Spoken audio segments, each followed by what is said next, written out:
ठीक है, अम्मी ने जो भी कहा, लेकिन तुम मेरे साथ चल रही है। मैं इस तरीके से फैमिली से अलग थलग नहीं देख सकता तुम्हें। ये क्या कह रहे हो? मैं नहीं जा सकती, और मैं नहीं चाहती कि खुशी के मौके पर कोई बदमज़गी पैदा हो। और मैं ठीक हूँ, मेरी फिक्र करने की जरूरत नहीं है।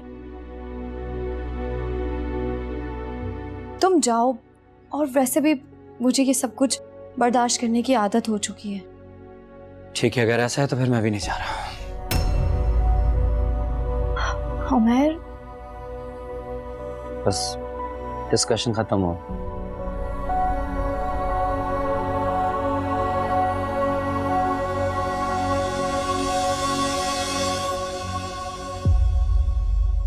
मुझे लगता है मुझे अपने दोस्त से उसके कमरे में मिलने जाना पड़ेगा। वो तो आया नहीं मुझसे मिलने के लिए।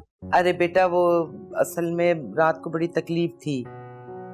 हम थे नहीं घर में, उठ के चलते फिरते रहे। सुबह देर से सोए तो देर से ही सो के उठेंगे। अरे मुझे अंदाजा नहीं था, नहीं तो मैं कल रात ही उसकी तबीयत पूछने के लिए आ जाता। चलो कोई बात नहीं, अब तो आना जाना चलता ही रहेगा ना। तुम कुछ लो ना, तकल्लुफ कर रहे हो।